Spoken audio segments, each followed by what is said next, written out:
Well, all right. So somebody asked me to do a video on Enzo Amore and him getting fired. So the story goes, he was accused of sexual assault by some random person, and and before the investigation is even complete by the police department, before the verdict is even out, WWE decides to let him go, decides to fire him. I mean, what the fuck? I mean, this just doesn't make any sense. I mean, I get, like, not having him on TV or, you know, suspending him, or whatever you want to call it, until the investigation is over with, because that's their policy. But just to fire him like that before we even know the truth about it.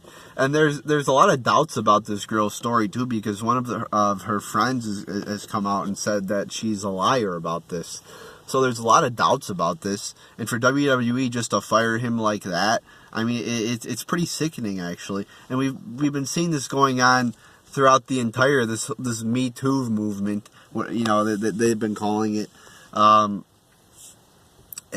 We've seen a lot of people just accused of sexual assault, and everybody assumes they're guilty. And before we could even get to the bottom of these charges, there's 10 more people being accused of sexual assault. I mean, it's a never-ending process here, and we don't know who's being truthful and who's not.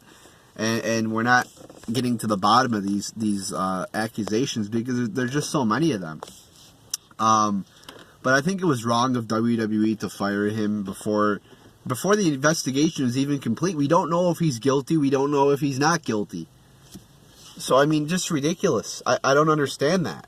You know, like, so all you got to do now is accuse somebody of sexual assault and they get fired from WWE. You know, I'm going to go accuse Roman Reigns of sexual assault. I'm going to say he fucking, you know, tried to have sex with me and he's going to get fired. Haha. You know, no, I'm not going to do that, people. But I would like to see Roman Reigns fired. But no, I mean, Enzo Amore, he was annoying. So, I mean, in that sense, I'm glad to see he's gone. But, you know, this is not how he should have been fired. This is wrongful termination, in my opinion.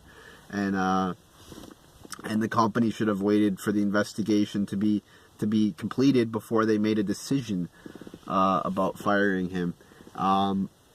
So yeah, I mean, I wouldn't be surprised if you see more of these sexual assault claims now, because that's all you got to do is make a claim against somebody you don't like, and their career is probably going to be ruined forever or for a long time. So thanks WWE for and this is going to create an incentive too. This just creates an incentive for more, because I mean, you all know that a lot of these WWE superstars are just having sex with random women all the time. And probably a lot of these women are emotionally questionable. And they're thinking, oh, this person loves me, he's going to marry me, blah, blah, blah, blah, blah. And then he leaves the next day, and it's a one-night stand. So, I mean, I wouldn't be surprised if there's more accusations against other superstars. And then, you know, WWE is, again, set the incentive. All you got to do, really, is accuse somebody, and they're fired.